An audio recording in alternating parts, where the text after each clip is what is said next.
Dear reader listener, this is the final episode of Taught Week 38. If you have not subscribed to my channel, please do. And any amounts of likes and feedback are much appreciated. Also, if you're beginning this audio version of Todd on week 38, you're at the end. I would advise you to go back and listen to weeks 1 through 37 and the foreword and prologue. All of these are in order in the playlist and can be accessed on the YouTube channel Taught 2022. This character's journal will make much more sense if you start at her beginning. Thank you to all of you who are finishing with this episode. I really appreciate you reading and listening to this character's journey. Taught, Week 38. Sunday, May 14th, 2017, 7 a.m. Grandma is the gift that continues to give. She actually asked me how much I weighed this morning. Who does that? I proudly told her that I was comfortably wearing all of my clothing again. In fact, a few articles were now loose. She told me how glad she was to hear that. And for a brief second, we both were happy. Me, because she asked about my weight and I had something positive to report. Her, because this was a well laid trap that she had effortlessly maneuvered me into. She informed me that my sister had shown her a picture that I had sent, and she was concerned. I was getting older, and I really needed to be taking better care of myself. In the picture, I looked puffy. She assumed I'd gained weight, but if that wasn't it, then I was retaining water in my face. A sure sign that I was having a medical problem of some sort. How much salt was I eating? Her doctor had told her that one shake was all she needed at any meal. Was I using the one shake rule? And a woman of a certain age should let go of long, stringy hair. Since I was moving and starting over, wouldn't now be a great time for a makeover? And wouldn't my hair be a great place to start? She had a fabulous idea. She would send me makeover money for my birthday. And don't tell anyone, but she would double it for me because she knew I really needed it. It was about at that point I was ready to find an excuse to get off the phone. But to be clear, I wanted the money. So I couldn't tell her any of the rude things that I wanted to. Just endure for a couple more minutes, I told myself. And those minutes were just long enough for her to completely change tracks. She asked me how my last days of teaching were going. We talk about everything, Grandma and I.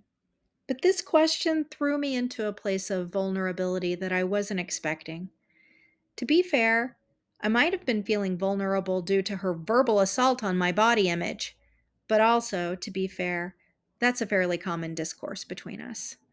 I think maybe it was because she does know me so well and in many ways has been on this journey with me for many years.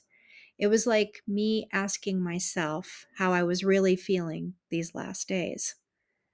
All I could come up with was that I was a bit numb, mostly sad, and overwhelmingly relieved. And for once, she didn't contradict me or tell me why I shouldn't feel that way. She told me that she'd been worried about me, and she was proud of me because she didn't think there was a teacher out there that loved her students the way that I did mine. And that was the reason she worried about me. She said she'd never seen a person with a heart as big as mine, and that heart needed a rest. This time, I didn't argue that there were many other teachers like me out there, or that I could have done more, which is usually how I respond to these types of compliments or observations. I just quietly thanked her. As a treat, I was then privileged to a sentimental walk down memory lane where she reminded me that I had always had a big heart. I was the cryingest kid she had ever seen. Every little thing had gotten me emotional as a kid. It was the family joke, according to her. Me with my big heart and big butt. They all used to talk about it. Yep, no one had ever seen a butt that big on a kid either. They thought it was to balance out the big heart. And she went on and on. I went back to thinking of ways to get off the phone and remind her to send the makeover money before we actually disconnected the call. Monday, May 15th, 2017, 4 p.m. I have 2 days left. Actually, 1.5. And today was a crap day. How can I be 3 days from the end of my career and still have to journal an entry with it being a crap day? Shortly after my second period started, stupid Charles showed up and asked me to come out into the hall.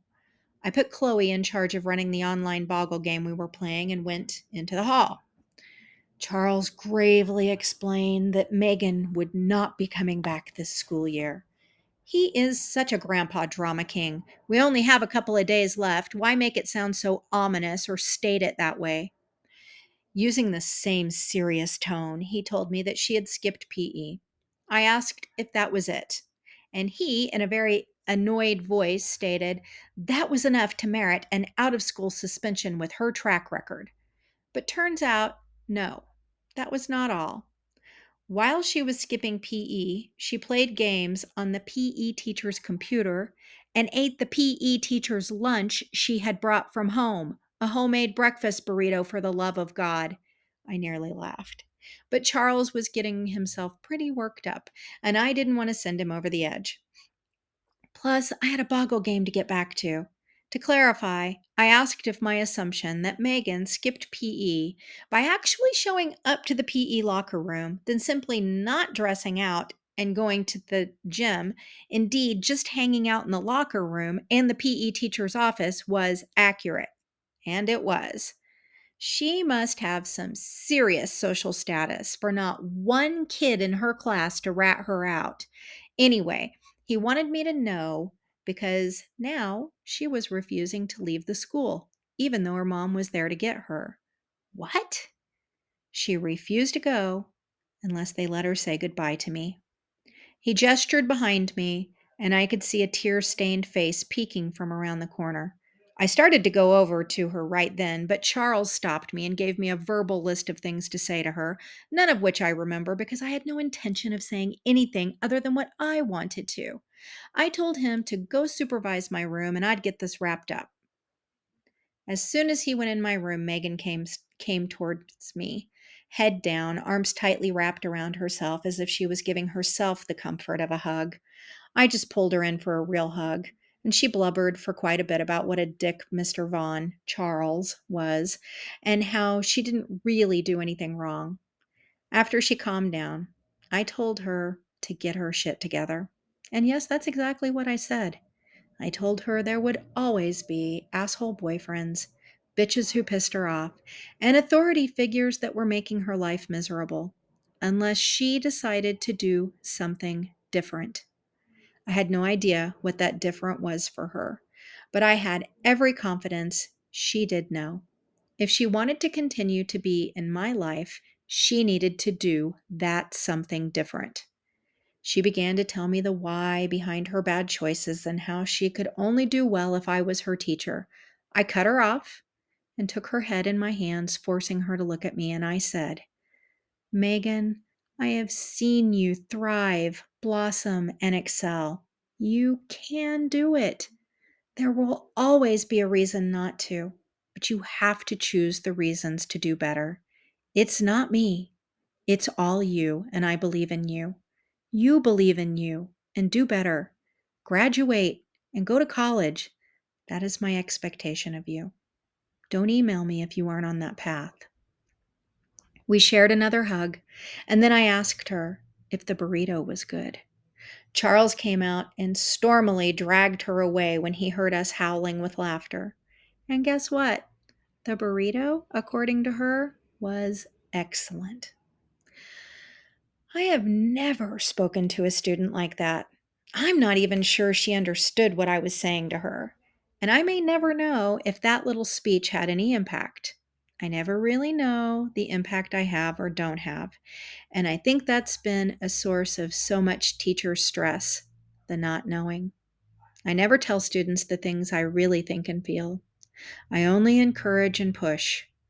Part of me has always believed that a true connection is being real and that likely could be more impactful than any amount of kudos.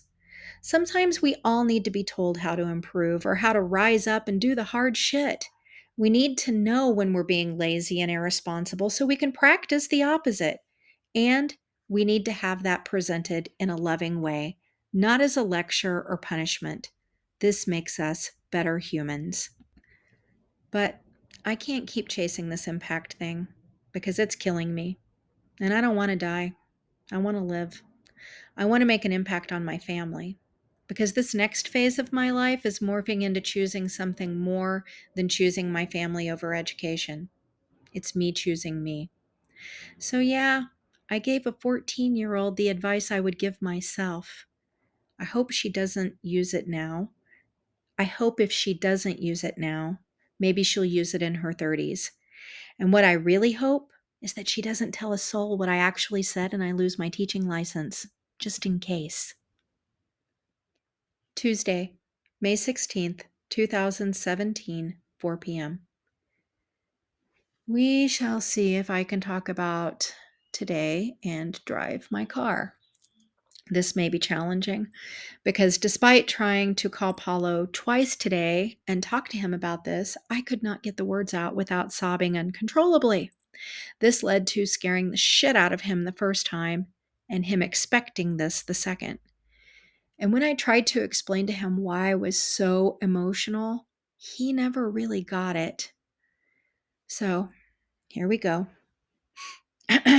This morning, I had to make copies. And when I returned to my room, there was an envelope on my desk. When I opened it, it contained 3 pieces of paper. The first one was a handwritten letter from Phil. He had heard that I was leaving and needing letters of recommendation. Had I considered one from a student? In case I hadn't, he had written one for me. And his mom felt that I needed one from a parent too. So I'm just going to go ahead and pull over right here. And yes, okay. I am now going to finish this in a safe way where I am not trying to drive while crying. Okay. Where was I? Letters of recommendation. I think that I expected those letters to talk about what I had done for their family and their history with me and how I had been a part of it. But neither letter did that. Phil's letter was written very professionally. In fact, I've received 5 letters of recommendation from colleagues and supervisors, and none of them comes close to Phil's. He carefully outlined all of the qualities that make a good educator. Then he gave specific examples of how I use them in my job. He noticed things about my job performance that no one other than any of my hundreds of students could have ever observed. He knew. He knew in a way that I will never be able to clearly express. For once in my whole damn career, someone actually knew and got what I did. No observation or evaluation had ever articulated what I actually did in a classroom. And I would hire the teacher that Phil described in a second. His mom's letter was a character reference. Again, she never talked about the acts of service I had done. She described her version of me. She said that I'm caring, kind, and compassionate. She detailed a person that I do know to be me, but is not the external version that I thought I was showing the world. She made me remember who I can be when I'm not shrouded in fear and cynicism, when I have not become the devalued vessel that has been created by the devaluing system that I have existed in. If I never know my impact on anyone else, I will forever know the impact that my relationship with Phil and his family had, and that the impact a relationship with a student and their family can have.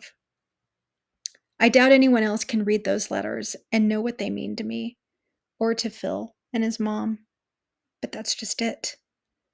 The three of us know what's been shared, and we will all treasure it. Wednesday, May 17th, 2017, 2 p.m. Today's been the weirdest day yet. Okay, I could not start this entry without saying it was a weird day since I have said some version of that so many times this school year that I've now lost count. I'm having that surreal experience feeling you get when you know a moment in your personal history is happening that should be focused on heavily for clarity and nostalgia.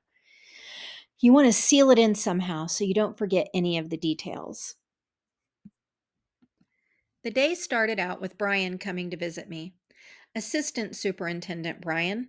Don't think I didn't have one of those life flashing before your eyes moments where I rapidly replayed every fire-worthy event in my career history, especially the Megan one, which was most recent. However, he was there to talk to me about a couple of things that were unrelated to any bad thing I had done, which was awesome until it wasn't. First, he wanted to know if I had kept all of the debate stuff. By kept, he meant did I take those items for my personal use? The school district would like all of the items that I used to continue the debate stuff next year. Pauline has volunteered to take this over. Of course, she has. Insert another loving eye roll here. And since anything that I created to be used with this district's students is technically the school district's property, he knew I wouldn't mind ensuring it all made its way to Pauline. I assured him this was no problem, especially since it's a book that another teacher wrote, and that guy will surely get a large order from our district. The second thing he wanted to chat about was a thing called equity teams. Had I heard of these? Yes, I explained. I had heard of these as part of the Undoing Institutionalized Racism workshop that he had sent me to. Yes, yes, that's what he thought. So, how should they do that? I took a 2-minute pause here and just stared him down. Seriously? Our assistant superintendent wanted me to give him a 10-minute guide on setting up an equity team after I had attended one workshop. After our awkward silence, he asked if I could just jot down some ideas I'd gotten at the workshop and email him later. Mental email draft. Dear Brian, I personally don't believe this district has any investment in anything equity related. My training opened my eyes to the fact that districts like ours perpetuate all of the shitty systems that continue to keep the majority on top and the minorities right where the majority wants them to be, at the bottom. So here is my idea that I got at the workshop. Systems don't change unless you invest. Investment is not asking me on the last day of school to jot down some ideas to create an equity team. So fuck you and the all-white male board office and school board. Sincerely, your former middle school ELA teacher. P.S. Please stop asking stupid questions like, how do you set up an equity team? Do some research for God's sake. That's the email I wrote in my head. What I really said was that Pauline would be a great resource for all of this, and she had been to the same workshop twice. He asked me to email him so that he would remember that. Privileged asshole. But I said I would. Devin would be very disappointed in me. But Devin, I'm still practicing, okay? So cut me some slack. As Brian was making his way to my door, he turned and asked if I had found a job yet. I almost lied and said yes, just to save face. But I was truthful and said, not yet, growth mindset. He reassured me that he was sure I would find something soon. And if not, there would always be a place for me here. While that thought is repulsive to me, it is also a bit of a warm fuzzy because one never knows what will happen in life. Then I got to attend the end of year luncheon. I'm not sure what I expected. Well, to be honest, I did expect better food. We had sub sandwiches and chips. Walmart sub sandwiches. I had seen plenty of people go through this ritual: cards and plants for people who were leaving, and bigger gifts for the people who had been around for a long time. I didn't get a small plant. I got one of the medium sized plants, but I really wanted one of the baskets. Those were for the people who were legit retiring, I found out. Then each person got a few minutes to be roasted, but it wasn't super bad. More broiled than roasted. Kelly had plenty to say about me when it was my turn, and being on this side of things, I noticed things in a new light. I heard the polite chuckles, and I saw the tight smirks. Yes, some people were genuine, but there were several snarksters too. And not that many people had anything to say about me. In fact, the big thing I noticed is that I was already gone to most of them. And that's how it goes, isn't it? You work in a school and you spend more time with many of these people than you do your own family. You all survive together. It twists things. It makes relationships seem sharper and more relevant than maybe they are. But you are sacrificing those pieces of your life. But if you are sacrificing those pieces of your life, you have to believe that it is for a good cause, and you have to bond with your fellow good cause seekers. We need each other. But if someone leaves and they aren't retiring, well, they're a bit of a traitor now, aren't they? And if I didn't need them anymore, then they didn't need me either. I was already out of the club. This was just the final necessary paperwork. This staff had work to do. I was no longer a part of that work. So, time for me to get out of the way. I say all of this and it sounds harsh and like I feel bitter, but it's the opposite. I will always think of these people fondly, whether I'm a part of their school or not, because we helped each other for this leg of the journey. Then, just as I'm feeling this philosophical, nostalgic, warm fuzzy, Anita told us she had a few announcements for next year. Since I'm not part of next year, I was barely paying attention and almost missed the part where she gloriously announced that they had already found a replacement for the ELA 8th grade position. God, this woman should be a QVC host. And I saw it coming in slow motion before the words were even out of her mouth.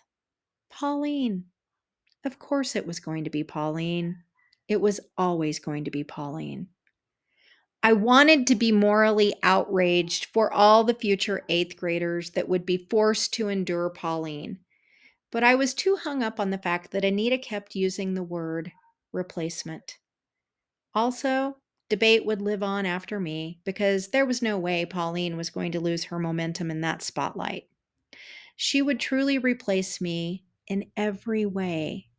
The one legacy I had as the teacher who taught debate would now be replaced. And yep, it happens just that fast. Still Wednesday, May 17th, 2017, 4 p.m. This won't be the last time I drive home on this road. That last time will come sometime in the month of June because we are leaving June 28th. But it is going to be the last time I leave work for the day from this job. Since it was a half day, the school was a ghost town by 3 p.m. My room was already packed up for the end of the year and the end of this job. Unlike many of my colleagues, I wouldn't be coming back and forth for the next few days finishing up odds and ends. The fact is, I've been leaving all school year. Little things that have always been part of my classroom were never even brought to school this year. And likewise, precious things from my years teaching have been trickling home to stay. This afternoon, I went to the closet in the back of my room and pulled out the box that I haven't opened in I don't even know how many years. I'd been leaving it for last. As soon as I opened it, I knew why it wasn't important and why I hadn't opened it. It contained many of my college projects, my management plan, so much easier to manage fantasy students with my 7-phased research-based plan, several thematic units that I would never teach to a real class, my portfolio that showed 4 years of awesomeness that led up to my summa cum laude achievement, and I had even kept my cap, gown, and honor cords. It also contained several awards that I had received my first couple years of teaching. The Rocket Award for educators who rock it. The Excellence in Achievement for Young Educators Award given to first and second year teachers who were excellent in achieving stuff. There were 5 of us competing for that one. The Up and Coming Writing Teachers Award, a county award that methodically made its way around the 4 school districts in our county. And my personal favorite, the Walnut Award, an award for teachers who use their brain to help young brains, because walnuts look like brains. There are others too, but suffice it to say, they all come with a reusable coffee cup, plaque, certificate, or ink pen. But here's the thing, all of that had actually meant something to me at one point. I'm not sure when I realized that most of what I had done in college would never make it into my classroom, or when I stopped pulling all those awards out and displaying them around my classroom. But there was a year that I made the decision to not open this box. And then every year after that, I made the same decision. The car was parked up by the main entrance, and I loaded up a rolling cart with my few remaining items and the box. Its destiny was the dumpster. As an English major, I'm always a fan of a good metaphor. If this is my end, is that box education's 2 big middle fingers to me as I head out the door? Or is it a time capsule of the dream and hope of what I thought teaching would be? Turns out it's neither of those. When I got the box to the dumpster, I decided to keep the actual box and just toss the stuff inside. I mean, I am moving. Why let a good box go to waste? Especially when I had been hauling around this long. The awards went in first, and then I started pulling the college binders, folders, and notebooks out a few at a time. Buried beneath all of that were 2 things. 1, the finals for all 7 of my 6th grade classes from a few years back. I'm not even going to say the year aloud in my own private journal. It was the year I had emergency gallbladder surgery right at the end of the school year, right after I'd given finals. So I did what one does in a situation like this, agonizing pain and or heavily medicated, neither of which is conducive to hours of grading. I never graded the finals and made up their final grades. We don't even have to do this anymore, but back then you had to give a final that had its own grade, like in college. It counted for 10% more than the other grades for the semester. Okay, so I didn't actually make the grades up for the final exactly. I just added a grade that was an average of all their other grades and called it their final grade, and then hid their finals because I was afraid someone would find them in the trash at school. I had meant to bring them home and throw them away there, but clearly had forgotten about them.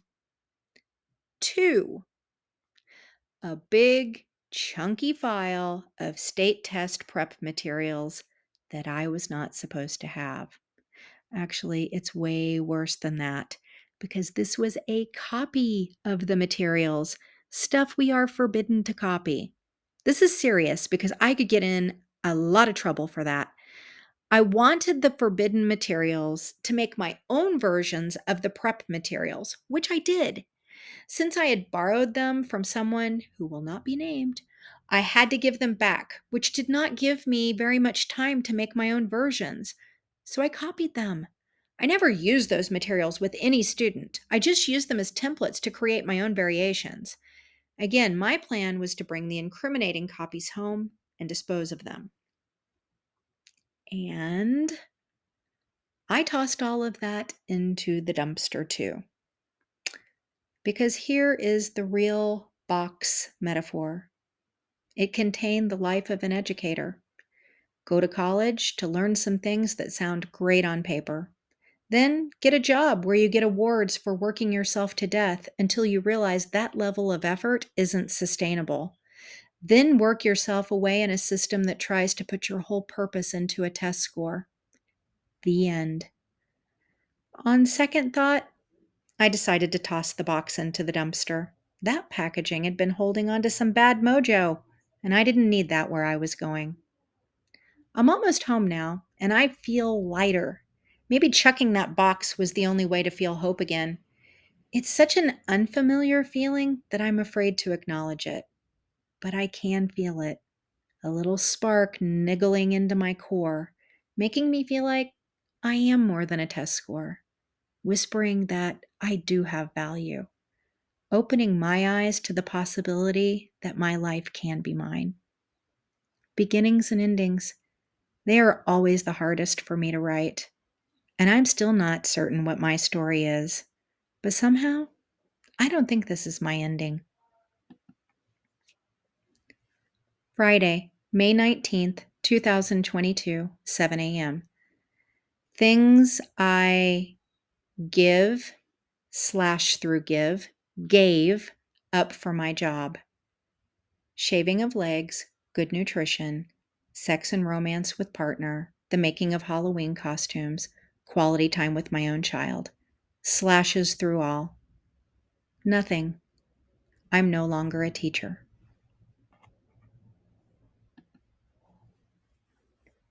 You have been listening to Taught, an audiobook about a school year from a teacher's perspective. Special thanks to my Paulo. You are my everything and the only thing that kept me going on this project. My Mimi. I wish everyone thought I was as wonderful as you do, and I wish the world had more Mimis. Sid, you were my first reader and best supporter. Michelle L., Jane, Rachel E., Rachel B., Courtney, Stella, Abby, Michelle R., Jen, Tracy, and Karen. The other 100 people that I asked to read and never heard back from, most of you work in education, and I know you were either too busy to get back to me or completely forgot. And that's okay, because you were doing your best.